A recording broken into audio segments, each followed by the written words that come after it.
It's Tuesday, May 19th, 2020. Digital Trends Live is about to start. Here's some of the topics we're covering on today's episode of the show. Today, we'll get a look at the first major convention actually happening in the pandemic timeline as the Microsoft Build Conference gets underway. Could it be a template for other presentations? And as we enter a very rigorous political campaign season, candidates are learning how to navigate the world of streaming video.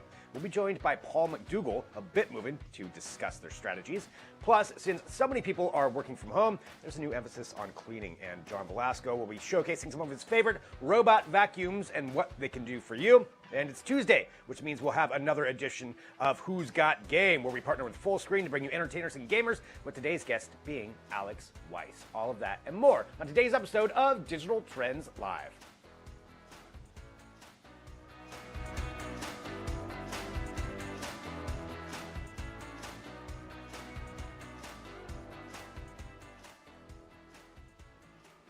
Oh, hey everyone. Welcome back. This is Digital Trends Live. In case you didn't know, we're live. I just proved it right there, so that way now you know that. We broadcast live here every single weekday, 9 a.m. Pacific, noon Eastern, bringing you trending tech headlines, news, interviews, discussions, and so much more. All broadcasting live across a number of different platforms. So wherever you're joining us, you can join in the conversations that we get to have. And thanks to everybody who is here. Feel free to share the show, let other people know about it. But let's get you started off with some tech news headlines. And so let's go to this first. Microsoft Build is officially underway. So there's a few reasons this is important. One, this is a big conference that happens every year. The Microsoft Build conference is for developers, where they learn about some of the new products that are coming out from Microsoft, how to build for them, and we do have some updates on that. But it started off today, and it is the first major conference to happen in this pandemic world that we now live in. There's so many that have been delayed, canceled, put off indefinitely. This is one, though, that's going on and entirely online, and it's definitely the biggest one that is happening. So normally, as you can see right there, it normally costs $2,000 to attend this thing, but it is free for everyone. Now, some of it is streaming online during the day, and we'll, of course, have updates on that. Some of it you have to register for. But the main thing is we have people who are watching this all day long who bring you the important updates. Some of those updates being this, that we do know there's going to be a new Edge browser that's coming out. It's going to start rolling out and updating over the next coming weeks. We know some things about their apps that are going to be happening, and this is just what started today. The way they're running this, though, is interesting, with 48 hours of nonstop content. So they're setting it up to stream for different parts of the world. So Build normally brings, hundreds, if not thousands of developers in from around the world, all to this big convention where they can all interact and they can go to different meetings and different conferences within the overall convention. So all of this being online is an interesting way that they're going about it. And this could be, maybe a template going forward for some of the other conventions. So it's certainly interesting in that aspect, like kind of double this year, both how they're doing it and, of course, what they're going to unveil. We're hoping maybe we get to see something about the Surface Duo and maybe some hardware updates, but all of that will come with time. So we'll keep you updated on what's going on with that. But certainly that's a big event happening right now, and the first giant one like this that's happening in this pandemic world. Continuing on from that event, actually, there's another event that made some announcements, and that is IFA. So IFA is a giant technology convention that happens in Germany in usually September. So in case you're unaware of it, it's kind of like the CES, the Consumer Electronics Show of Europe, if you wanted to put it in that way. But it's huge. It's a monster in its own right. And that had been put on hold, naturally, because of what was going on. It takes place in Berlin, Germany. And they made an announcement saying that it is going to happen, but in a different way. So they are still going to allow attendees to be there in a much more limited capacity, is what they're saying. So they said they'll have a maximum of 1,000 attendees per day. Now, normally this has tens of thousands. I'm sure it's probably up to 100,000 or more in total that usually attend this. They said a maximum of 1,000 attendees in person per day. Most of the events will be actual presentations on a stage that'll happen, so less hands-on stuff, less like little booths, although they will have some of those for media that are going to happen, and then they'll also have some other things that are going to be taking place online. So again, they also said that if things change, if things get worse, they're open to canceling it or changing that up altogether. But as of right now, that's what they're anticipating being able to do. So again, going back to an in-person event, how's that going to be received? We'll have to We'll have to see. A lot can change, as we know now, in a matter of days, let alone weeks or months. So that is what they said right now, though, that in September they do anticipate to have something in person, and we'll have to see where that goes. The other thing is that they will no longer allow the public in there. This used to be one that was closed off to just the press for like a day, and then the public could show up, and the public will not be allowed in at this point, just kind of limited amounts of people, but that's what IFA is doing. Continuing on, I know we've got a lot of news here to get through, and we always like to keep you up to date with things, but this is something else that's happening that we could see taking place more and more around at least the United States, and that is Zoom court hearings. Now, some court hearings have already taken place via Zoom, if it's just with one person and maybe an attorney and a judge, but this is actually going into having a full jury, a jury selection taking place via Zoom. And there's actually a video you can watch online. We're not going to show that video, but there's some clips of it that she did put out there, showcasing how they were going about this. So they have 24 potential jurors, and they all logged into Zoom. I watched part of it this morning, and it was as expected. There were a couple of people who couldn't figure out the Zoom room, and then you just have 12 other people just kind of sitting there waiting for someone to figure out their iPad. But that's where we're moving to, because we do have to have that continuing on too. So that'll also be an interesting development, and probably, again, maybe a bit of a test case for some other issues. This is an insurance case, so it's not like we're talking about, some major violent criminal case that's happening right here, but an insurance case. But still, interesting to see how that's going on too. So you can read more about that at digitaltrends.com. Let's continue on here with some trending news. Trending right now has to do with a leak. And this is a potential leak, so it has to do with Apple Glass, and Apple Glass is something we've been hearing for a long time. This has to do with their augmented reality glasses that Apple has supposedly been working on. Now, they've made some purchases of other companies. We've been thinking this was going to be happening for a long time, and now we have a leak from John Prosser, who's been having a lot of leaks lately, where he is claiming that he actually got hands-on with one of the prototypes of the product. He said that he found out the price, and it's going to be $499 plus your prescription cost. So these would be prescription AR glasses. They would also come with, he said that the prototype has a LiDAR sensor on it, on the right temple of them.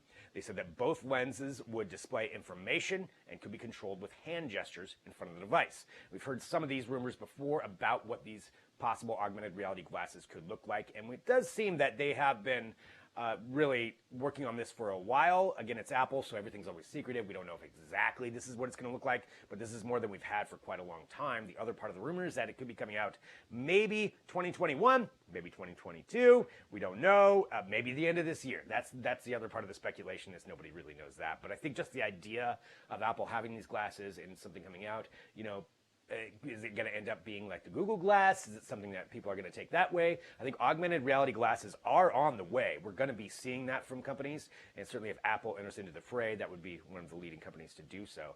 And how they went about it, well, that would be something of note as well. So we'll see where that goes, but definitely a big leak, and he put out some kind of renders of what he thinks that they're going to look like, or at least based on the prototype that he has hands on. So again, Apple Glass, rumors that it'll be $499 coming out sometime in the next 3 years. So really, we don't have much information on that part of it, but that's still cool. It's always good to see something like that, even if it is just speculation and some leaks. Continuing on, something that else that is new, and this is something that we've got a great article up at digitaltrends.com about this. It has to do with an iPhone and with the FBI and encryption.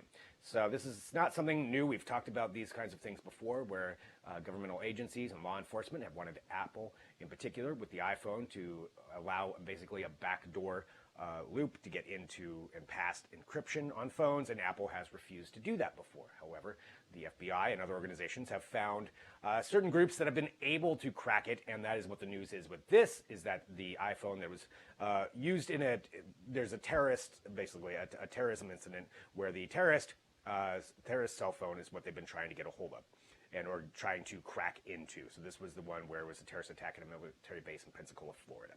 And with this phone, they've been trying to get into it, and the FBI did announce that they were able to get into it. And they didn't say how. We don't know if they used some of the companies that they used previously. But there's some different speculation on this, and a lot of people, of course, are concerned about security, saying, okay, now they can get into the phones. One thing, though, at least based on our article that we have as well, talks about the fact that this isn't something that was easily done. It took a lot of money, a lot of time in order for them to be able to get into it. So the general idea is that this isn't this is kind of a good sign for Apple in that their phones are very hard to get into. If you're a fan of security, privacy, encryption, then this is actually a good sign with that it took that long, but they did say that they were able to get into it. So we'll probably see some updates to iPhones and their security, but that is something else you can read about at digitaltrends.com. We also have some news about Amazon. So Amazon, we knew, was going to be launching some of their own games. Everybody's launching their own games, but Amazon has a major studio game that is launching tomorrow, and it's called Crucible. We've got some more looks at it that came out. There's some more videos that have been posted showcasing the game itself, and the reviews so far have been actually pretty good. So this is from a subsidiary studio called Relentless that created this, and it looks very similar to some other major games that are out there. So it looks kind of like Overwatch. It's got a little bit of a mix of the online battle arena style of play. It's got some different things that they said that you're going to be doing. You're also going to be battling some environmental characters that are going to be part of it, some aliens in this world that you're at. You've got 12 different characters you can choose from. But the game itself looks pretty good. And this is Amazon's first move into that. So that's launching tomorrow. That's one of two major games that they're launching this year. They've got another one that's coming out a little bit later on. It's called New World, and that's going to be a subscription-free one too. But this one, Crucible, launching tomorrow for PCs, and I believe it is going to be free. But we've got some more details about that you can take a look at. But again, Amazon jumping into the game of major game releases. We'll have to see how this one does, but you can read about it at digitaltrends.com. Hey, I'm going to let you in on a little secret. It's now time for the product of the day. All right, we're all cooking at home, and maybe we need a little bit of help with that. So that's what our product is for today. It's the Ninja Foodi 9-in-1 pressure slow cooker, air fryer, and more. It's got all of that. So it's 9-in-1. It's got all of those different things as part of it. This is the 6.5 quart capacity. It's got 45 recipes that come with it. But that's that key thing. It's got all those different things. So it's got the pressure cooker, the air fryer. It's got a tender crisper, which allows you to cook it and crisp it. If you saw our segment last week where we actually showcased using that crisper idea behind it and using the crisper of one of these things, it was really, really cool and looked delicious. So this is, again, 6.5 quart ceramic coated pot. It's non-stick, so it's really easy to clean. It's got 14 different levels of safety that come with it. It includes a 1400 watt crisping lid, a pressure lid, the pot itself. It's got all kinds of things that come with this thing. And right now it is on sale. So the price for this is right there. You can actually take a look. So $70 off what it normally is. It's $180.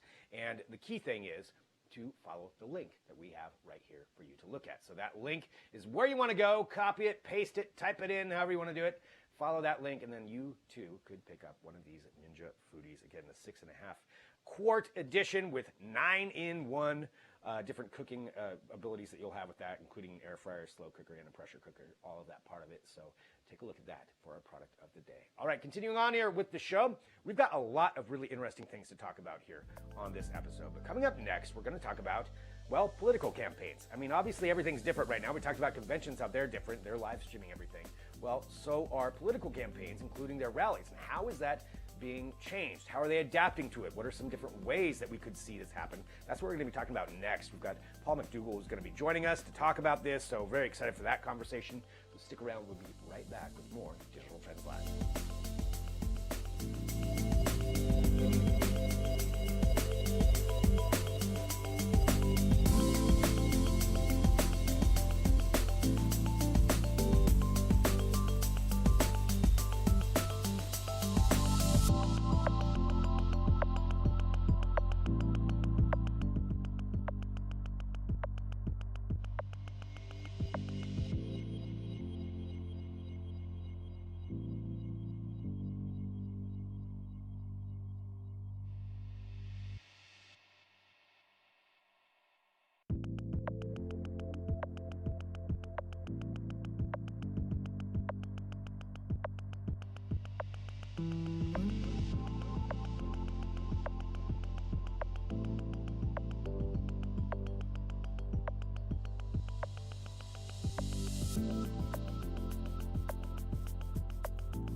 back to Digital Trends Live. I'm Greg Nibbler. Again, thank you for joining us. Hit that subscribe button, share the show, let other people know about it, because we get to have some great conversations here about technology and about trends that affect your lives. And that's what we're going to talk about right now. Certainly, we are in the middle of or at the start of a very big political season. And with that, being in the middle of a pandemic, everybody's having to adjust, and that includes political candidates with how they reach out to not only their bases, but how they talk about their policies, and a lot of it is going to be with live streaming or streaming video, and that's what we're talking about right now. We've got Paul McDougall from BitMovin, who's joining us here to talk about this, the principal sales engineer. And Paul, I want to say thank you very much for joining us. For everybody who's watching, I really want to get into this political side of things, but to give everybody kind of a base definition, can you talk about BitMovin and what the platform is? Sure. So BitMovin, we're really kind of a engineering-focused company that provides a lot of the building blocks that your sort of OTT video solutions might use to go build their own sort of offering. So, what we see is like the Netflixes and the Hulus and the BBCs, all of those companies that are trying to reach customers directly with their own content or, with their applications and so forth. All that sort of that video tech that's moving past the conventional cable delivery mechanisms, the conventional OTT delivery mechanisms. We let our customers build together those solutions using the components that we provide to make a best-in-breed, best-in-class solution for that. So definitely a robust service working with a lot of different people. And with that kind of experience and knowledge in that, we look at how political campaigns are handling this right now, or really where they're at. And I guess just to ask you to start off with, how do you think political campaigns can take advantage of either OTT video or live streaming video or video on demand going forward here in this political season? Well, I think it's going to be absolutely critical for them to really leverage, these internet delivery mechanisms to reach their voters. As we see, especially, there's been such a large drop in cable subscribers, I think, for many of the conventional cable delivery systems. Sports has been the kind of linchpin for so many of those subscription packages for so long. And now that those audiences are not watching sports anymore, we're seeing a lot of people, look at what they're going to do to, save costs. And in many cases, that's getting rid of those sports packages, those cable packages, and they're moving more towards the rich content offerings they can get from those OTT services. So you're going to want to be in those same kind of places that your audiences are moving to, and that they're really starting to consume that content in. And that's a trend, really we could say was happening before all of this pandemic happened, and now even more so, I would imagine, with everybody being at home and finding different ways to reach out. And with that idea, with campaigns being able to maybe hold virtual rallies, or how do you anticipate some of that? You look at what even former Vice President Biden, and this isn't a political side of things, but he's been doing some things, and we've seen some issues that have arisen as far as the actual application on the technical end of things. I guess maybe addressing some of those, how do you think some of those technical things could be overcome? And then what is it that you anticipate these candidates doing here going forward? Sure, I can't imagine that he anticipated in advance that he was going to have the kind of infrastructure in place that you really need to have in place to successfully deliver these kind of experiences, these kind of broadcasts, and so forth. I mean, I think your audience is probably much more technically inclined than the average person, and is probably going to have a better quality internet connection. They've maybe vetted a little bit more thoroughly. They've maybe gotten on the phone a few more times with their ISP, and they've made sure that everything's working better. I think when we look at some of these candidates, they probably are used to being able to do things on the road, used to be able to do things in person, and they didn't have to lean on that sort of infrastructure in order to be able to reach those viewers. So there's a lot of things that are probably being done using sort of much more lower end consumer technologies, lower end consumer mechanisms that aren't the kind of enthusiast mechanisms that, for instance, you and I and your audience are likely to have. Or even what we see is, the kind of very high-end broadcast setups that we see from, things like Twitch broadcasters, where they have, very high-end studio microphones, very advanced lighting kits, of course, internet connections where they've optimized, their latency to, the highest degree that they can tune that. That's probably not something that many of these candidates have really had to go and, evaluate and test. So he's probably running into a lot of those challenges for the very first time using an internet connection that's probably used, maybe minimally for, reading the news or for, for the kind of web browsing and so forth that his staff probably did to help facilitate, the kind of information that he had to get access to at home, that he is really exceeding that infrastructure quite a bit now.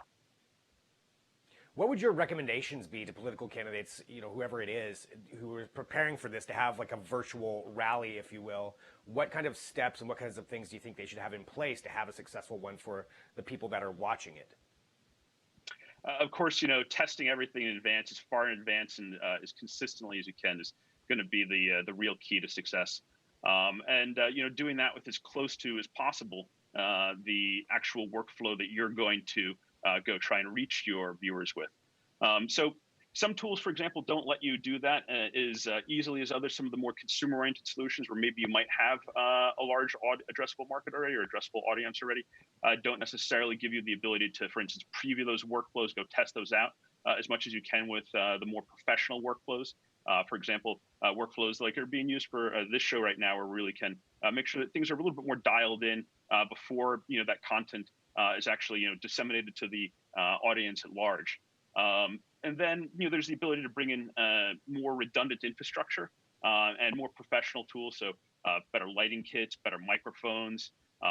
If you have the ability to bring in multiple internet connections, or move from what might be a typical consumer internet connection to business grade internet connection, where you have a better upload capacity, as many viewers I'm sure are aware, the asymmetry of the consumer internet connection can be a real significant bottleneck when you're trying to deliver from your home. If you don't have access to a facility that's been specifically designed to let your signal get out there, doesn't have that upload capacity, doesn't have the resiliency of connection, doesn't have that kind of redundant infrastructure.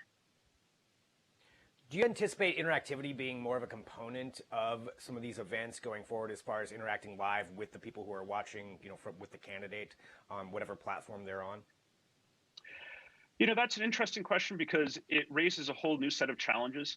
The technologies that are best for reaching from one to many tend to work differently than the technologies that are better for real-time communication. So the kind of protocols that underlie solutions like Zoom and Google Hangouts and Meet and so forth, they don't scale to have very large groups of people together.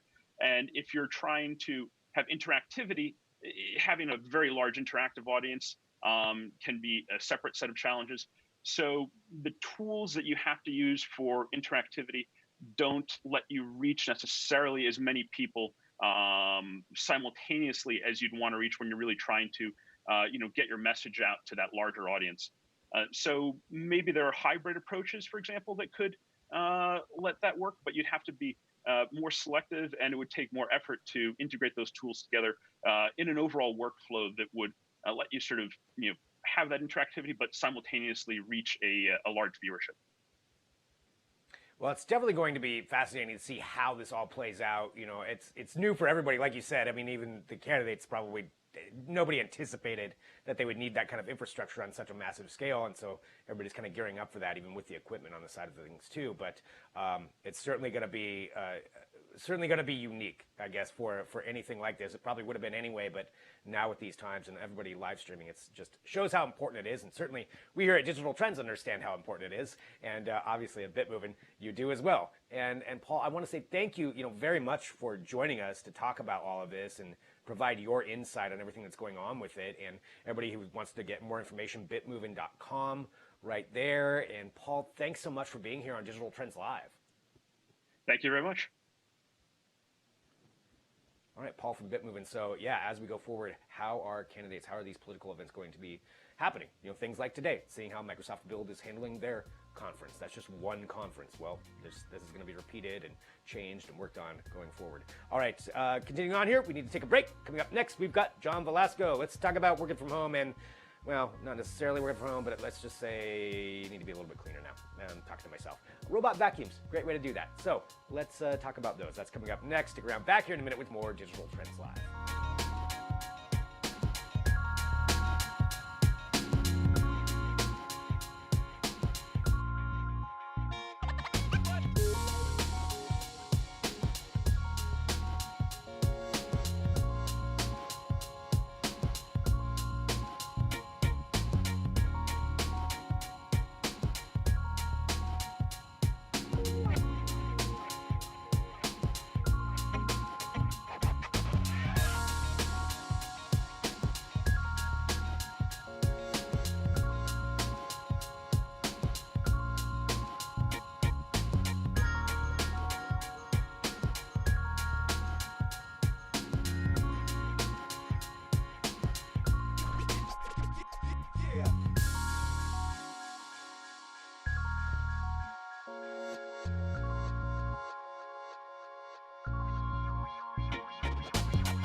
This is Digital Trends Live. I'm Greg Nibbler, and thank you for watching. So hit that subscribe button wherever you're watching, and to get the notifications when we go live, you can join in the show. We get to have lots of really fun, interesting conversations. And right now, we're going to talk about robots, but the good kind, robot vacuums. That's what we're going to be discussing. So we have got John Velasco here on the show to talk about some of the different robot vacuum reviews that we have. There are a lot of different kinds.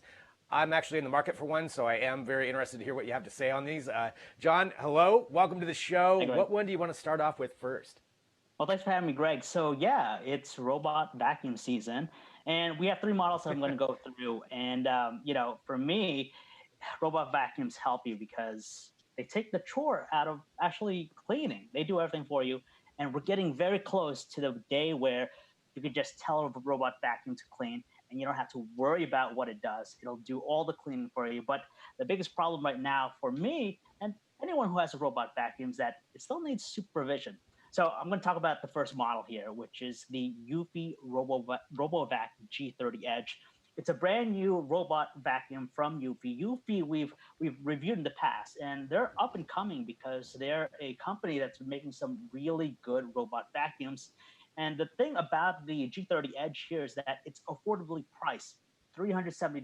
So a lot of value for a robot vacuum. You're not going to be investing a whole lot like something like an iRobot Roomba, which could easily cost $500 and up. The nice thing about this particular model is that it does a good job in cleaning. Obviously, when you get a robot vacuum, you want to make sure it does a great job in that area, because if it doesn't, what's the point, right? So that's the first thing. It does a great job as far as vacuuming carpets, sweeping floors. It has the sweepers on the front. There's a roller underneath. It has also a pretty useful and intuitive app experience. The app is great, easy to use. It lays out everything. What's surprising, if you notice, that the robot itself will actually clean by itself, but it doesn't do it as smart or as efficient as other robots because it doesn't have advanced technologies like LiDAR. So basically, in order for it to actually move around and vacuum, it bumps into walls or corners, and then from there, it moves back, it adjusts. So the cleaning process can be a little bit longer. So yes, it's not as efficient when it comes to cleaning, but it does a good cleaning. And like I said, it goes back to the price point at $370. It's a great value. So that's the first review that we did. You can check the review out on our website, digitaltrends.com. But Greg, the next 2 are going to be interesting because they pack some really new technologies, specifically cameras. So now with cameras, robot vacuums, they'll be able to detect objects, avoid obstacles. So the first one I'm going to talk about here is the Ecovacs D-Bot T8. The Ecovacs D-Bot T8 is basically a robot vacuum that has a camera in front. It's the latest vacuum from the company. And what's unique is that with the camera, it also acts as a security camera too. So as it's cleaning, you'll be able to see what you're cleaning. And there's also a patrol mode. So basically, you could set it so that it could go around the house. It could record footage. You could also speak to people. So let's say you're at work and you want to speak to your kids at home, or maybe your pet. You could do that through the robot vacuum now, thanks to the camera. So you could remotely operate the vacuum. And what's really cool about this with the camera is that it's like operating an RC car. So, you get that first person view, you have the controller in your hand, your smartphone, you're cleaning the house, remotely, which is kind of fun in a way. And it uses LiDAR technology. So as far as cleaning efficiently, it does a great job because it's able to map out rooms. So instead of having to, bump into a wall, it knows where the boundaries are. So it goes up and down. It cleans well, it cleans efficiently, but it doesn't do such a great job when it comes to vacuuming itself. From our review, it doesn't seem to pick up dirt as well as some of the other robots. And this is a key area because obviously any robot, the main purpose is to clean. And if they don't clean that well, the other features are pretty much redundant. But it's something to think about. It's a mopper and vacuum combination, so it does both, which is nice. But the app tends to be a little bit glitchy, and it doesn't do that great of a job when it comes to counters or corners. So corners, it seems to have trouble even with the camera and the LiDAR technology. and it's pricey at $800. So that's the EcoVax model. What can I ask really quick? What kinds of things did you try to have it pick up? Well, for the next one here, I was going to say that I was trying to see if it will pick up poop, because they made a point that it will recognize poop, because thanks to the AI, it's able to detect different types of objects, whether it's, yes, poop on the floor, whether it's a sock, wires, or even furniture. So, these robot vacuums are being a lot more, features rich. And that brings me to our last robot vacuum review, which is the Roborock S6 Max V. So this is the latest from the company Roborock. They've been mostly, an affordable, branch. So they have some really affordable models. But with this one here, it has a pair of cameras on front. So with those cameras, it's able to detect objects. And in my testing, it does a pretty good job. It'll detect some objects. I wouldn't go as far as say that it's perfect all the time, but if you have like a shoe on the floor or a piece of clothing on the floor, it will stop, recognize it, and will actually go around it, try to avoid that obstacle. And yes, it'll also recognize poop, which is crazy. But it was hit or miss. It wasn't always spot on all the time, which is, something hopefully software features will fix down the road. But besides that, it's a mopper, it's a vacuum all in one. So it sweeps, it mops your floor.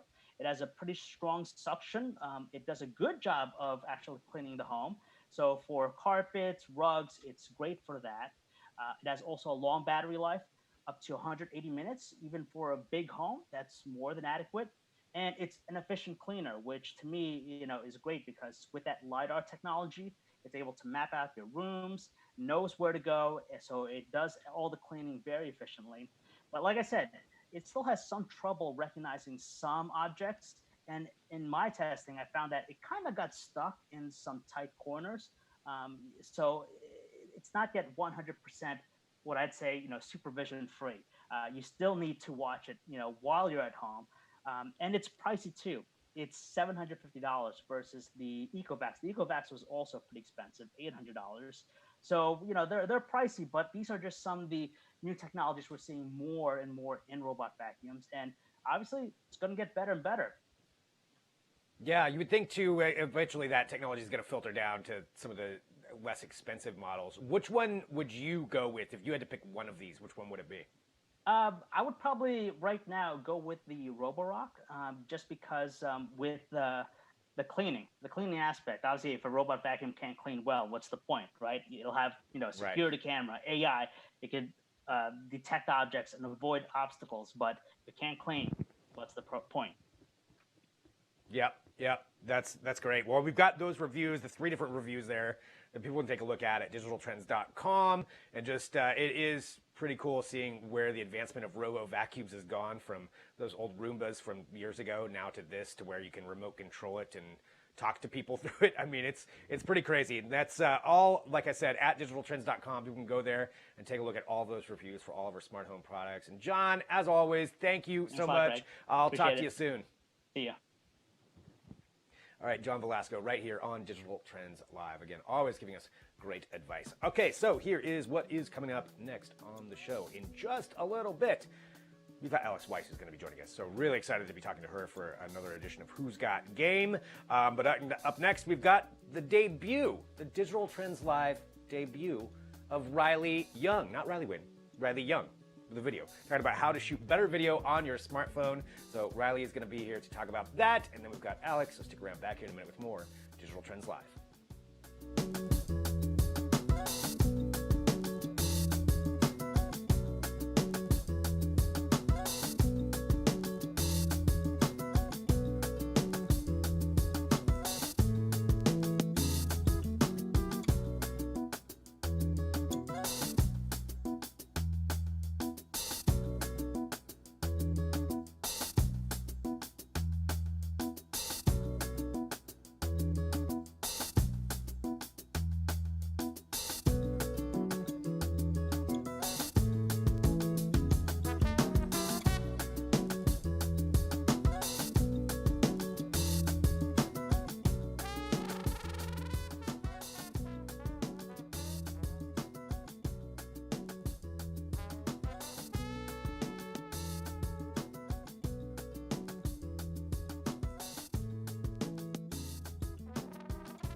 For as long as I've been producing video, it's really bugged me that the shots that I get from my phone just didn't live up to my standards.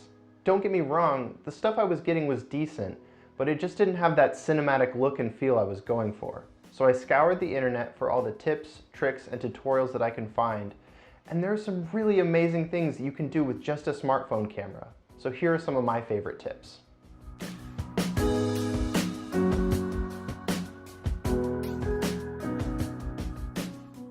We've all seen the shot on iPhone campaigns or movies and shows like Tangerine and Unsane that were famously filmed on smartphones, and it's really difficult to wrap your head around how these were actually shot with nothing but a smartphone. But still, those videos are inspiring, so let's run through a few techniques that I've picked up to help you start shooting better videos with whatever smartphone you have in your pocket right now. For this video, I will be shooting with my own personal phone, which is a Google Pixel 3a. And while that's not a bad phone by any means, it's certainly not flagship level quality. So what I'm trying to say is that if I can shoot this with what is essentially a budget phone, so can you. The first step to taking your footage to the next level is to lock your exposure, focus, and white balance. You can do this in your camera app by pressing and holding on the screen over whatever subject you are trying to focus on, or alternatively, for more control, you can use a third-party camera app like Manual Camera or Filmic Pro. Now, let's talk about those third-party camera apps, because I think they're really important for taking your videos to the next level. Personally, I like to use Filmic Pro because I feel it gives you the most control over your phone's camera and also produces the highest quality video output. For a more in-depth tutorial of the Filmic Pro app, check out this comprehensive walkthrough by Justin Brown of Primal Video. I'll put a link down in the description to it. Using the app will also allow you to record at higher bit rates. This allows for more information in each shot and will just give you more flexibility when you're trying to edit your footage later. In Filmic Pro, I recommend using the highest video quality settings, but be aware that this will create larger files and thus take up more space on your phone much faster. A good rule of thumb for shooting more cinematic video is to always use the 180-degree shutter rule.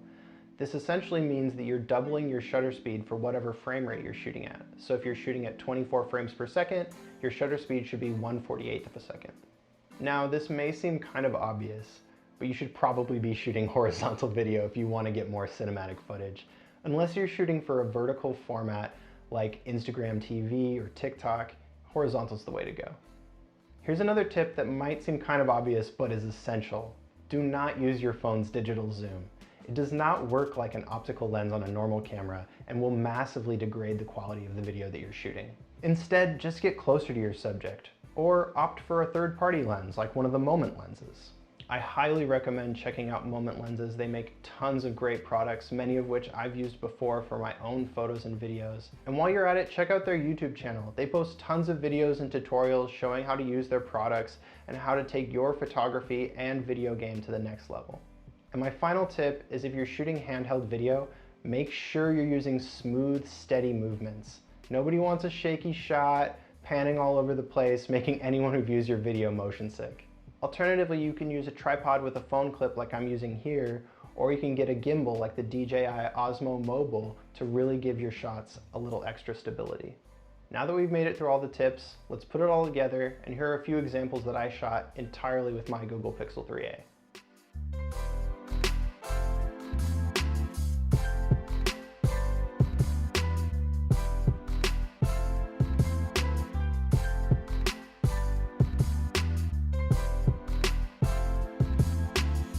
Alright, so there you have it. I hope these tips can help you start shooting better videos with your smartphone.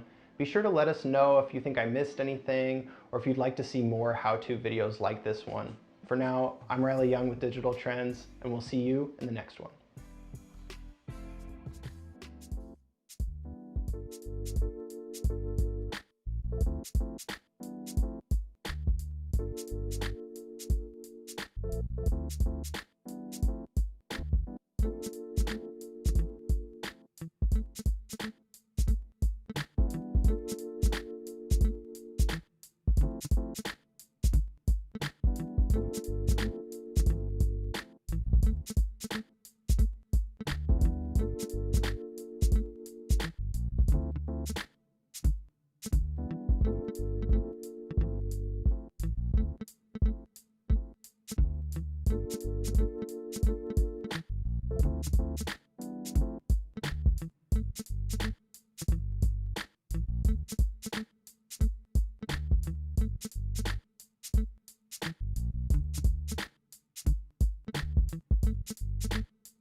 Hello, this is Digital Trends Live. I'm Greg Nibbler. Again, thanks for joining us wherever you are. Hit that subscribe button on whatever platform you are on. And if you're on YouTube, I'm sure you have seen our next guest. You may know her as A-Dubs, but also Alex Weiss. She is joining us right now as part of our full screen Who's Got Game segment here. Alex, thanks so much for being here. Something we're asking everybody to start off with is, how are you holding up during quarantine? Hi, Greg. I'm surviving. I'm trying to make the best of it, and I definitely, admittedly, actually am enjoying all the free time.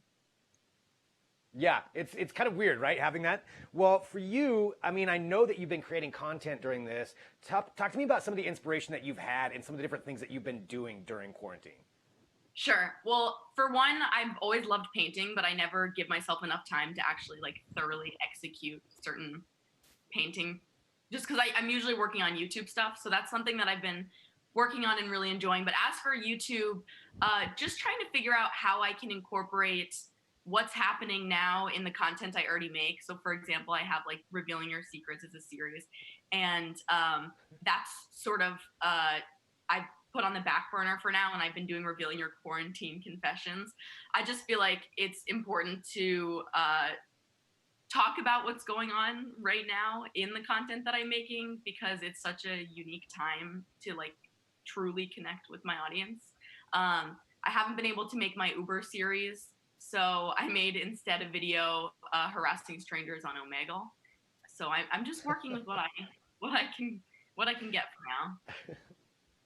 Right? I mean, that's the great thing, though, adapting to it and finding things like Omegle that you can harass people on. Talking about, your videos, you've been doing this for so long. I was curious, when it started off with Uber, what was the first prank that you pulled that actually worked that you could post on YouTube? Yeah. The first Uber prank I ever filmed actually was more of a dating concept. I was hitting on my Uber client. It was a little bit in alignment with a Tinder dating series I was filming at the time, which is no longer on my channel. But what I realized was that the most fun I had was not being myself. And so I decided to take it away from an interaction with me, Alex Weiss, and another person, and make it more character based. So the first one was very grounded, I'd say, in reality. And then as I started making more and more of the videos, they got a little crazier, like the footage you're showing right now where I pretend to have killed my roommate. You've got, one like that, you've got so many that work out so well that are on your channel, but I have to wonder, with how many that you must film to get to there, what's one of the ones that didn't work? Sure, yeah. I've had an experience where the person in the back of my car was weirder than I was, and usually I'm looking for them to be the straight man. And I tried to work with and around what they were doing, but it just got so big and ridiculous that I was there's no way I can use this footage. But more often than not, it actually works out pretty well. You'd be surprised. I use more of my footage or the shoots that I do work out than not. And that's, I think, that's a pretty great testament that you're able to control the situation, because something like that could go wrong so quickly, depending on the reactions of the person. So being able to interact that quick and respond that quick, that's impressive. I mean, and obviously you've turned this into such a huge, tremendous success. And for that, on that standpoint, for other people out there who are wanting, to be content creators, particularly doing now, what kind of suggestions would you have for them? I'd say to make videos that you yourself would want to watch and enjoy. I mean, I'm a huge fan of television in general, so I kind of find myself leaning towards making content that's similar to stuff that I enjoy. So for example, a show that I really, really love is Nathan For You. And there's kind of some similarities in I think format of interacting with someone who doesn't really know what to expect. So just take note of what inspires you, and then do your own thing with it, I would say. Well, talking about watching television and having this time, more free time than normal, what have you been binge watching? I recently finished Waco. which was wild. I'm rewatching Community because there's 6 seasons, and I feel like now is the only time in my life where I actually cannot feel bad about wasting the hours. It's one of my all-time favorite shows. And then, I just watched season 2 of Dead to Me, and I'm open to suggestions. Nice. Yeah, Waco. I'm still in the middle of Waco. I would suggest Upload. That's one that I would recommend if you haven't watched Upload. It's on Amazon Prime. It's Okay. great. Seriously, so Amazon good. has some great stuff. We'll check it out. Yes, Upload's good. For something else for YouTube too, for people out there, you have such a great audience that follows you. What are some of the different ways that you've been interacting with them during this, and how would you suggest for other people to interact with their audiences? I'll be honest, I'm not sure I'm the best person to ask. For me, what I really love about my job is making the actual video content. So, like, utilizing social media, Twitter, Instagram, Facebook is really not something that I've ever really made much of a priority. So for me, when it comes to interacting with my audience, I do a lot of just responding to comments on videos. I think if you're looking to have a successful YouTube channel, that's a really great way to engage with your audience, and bring them back to your videos and continue to communicate. But that's solely my means of communication, because for me, most of my value in my work online is on YouTube. So that's where I do most of my communicating with fans. Yeah, which is great. Well, even responding to comments. I mean, that's great advice just in its own right, making sure that you do that, because that's probably something that's easy to overlook. I want to ask you something, and I know you may not have an answer for this or may not want to answer, but what is one prank, like, concept that you've always wanted to pull off but you haven't been able to do yet? Well, one prank that everyone, at least every single video, someone asks me to pretend to give birth during an Uber ride. And I gotta say, it's something that I've avoided because I just don't know how to execute it, but I know people would love to watch because everyone has requested for me to do it. There's also like elevated concepts, like a police chase would be really cool, but I just haven't had the resources or looked far enough to hire a fake police officer.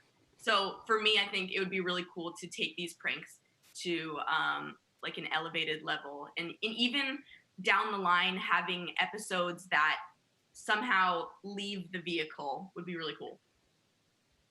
Yeah, that would definitely take some resources, but a police chase would be hilarious, and that would take a lot of work for you to control that situation. I want to see that happen. All right, well, looking forward to for you, and just going through this and with upcoming content, what can people look forward to? What kinds of things do you have on the horizon going forward? Right now, just still working on weekly uploads, but for me, this time in quarantine has been really interesting because I focus a lot on making and developing television concepts. So, for example, I just came out with a show on DreamWorks on their YouTube channel called Knock Knock Pranks. But now is a time where I obviously can't be producing or working on television because nothing can really be made unless it's like a Zoom concept. So I've shifted my attention to working on a book proposal. So hopefully that will work out in the near to probably long future. You can expect a book. I'm going to guess you can't tell us what the proposal is. I mean, I'm happy to. I don't know if I don't know if my team would suggest otherwise, but I'm an open book, pun intended. There's no pun, it's directly. I do a lot of writing, so just like a series of essays and poetry and art, kind of like a format fluid mosh posh of different things. Nice. That's awesome. And so that's something that you're proposing right now. I mean, that's pretty multi-talented. You've got television, you've got YouTube, you've got a book maybe coming out here at some point. So that's a pretty great way to keep yourself busy, and you're able to still binge watch some television during all of this as well. Anything particular that I noticed you had some things about cooking? Anything that you've tried cooking-wise during the pandemic? I have been using Blue Apron. I'm such a big fan. It's not that I'm not like a connoisseur in the kitchen, but it really helps to have all the ingredients just laid out. It's just like too much effort to go to the grocery store and have to figure all that out. So just I'm kind of the same way. I recommend it. Yeah. Well, Alex, I want to say thank you very much for joining us here just to talk about this and take some time out of your schedule to go through all this. Obviously, so funny, and it's particularly right now, we all need things to watch and things to take our minds off of this, and this is perfect what you've got going, using what's happening to create some entertaining content, and congratulations on that. Congrats on everything that you've got going on with the DreamWorks show, and I'm sure some other things that you've got in the works on top of that, and we just appreciate you being here on Digital Trends Live. I appreciate you having me. All right, Alex Weiss, thank you so much. Really appreciate it. A-Dubs there on YouTube. And, of course, you can watch her, and I'm broadcasting live, and this just came out of my ear, so I'm going to do that. There we go. Hey, you know what? We're broadcasting live. That just proves it right there. And we're live here every single weekday, 9 a.m. Pacific, noon Eastern, bringing you trending tech headlines, news, interviews, discussions, and so much more. Things like that, talking to Alex, A-Dubs right there. And every day we've got something new for you. So coming up tomorrow, let me give you just a little bit of a preview. We do have Luke Larson who's going to be joining us, talk about computing and probably some of those announcements that are coming out of the Microsoft Build Conference. We've also got coming up on tomorrow's show something very exciting for you, and that is we're going to be joined by Josh Radner. So we're going to have him on the show, talking about his band, talking about other things that he's got going on. I'm very excited to have him here joining us. So that is going to be part of the show tomorrow, and I want you to hit that subscribe button, and that way you get the notifications when we do go live. You can be here and be a part of what happens on this show. I'm Greg Nibbler. I'll talk to you here tomorrow with another edition of Digital Trends Live.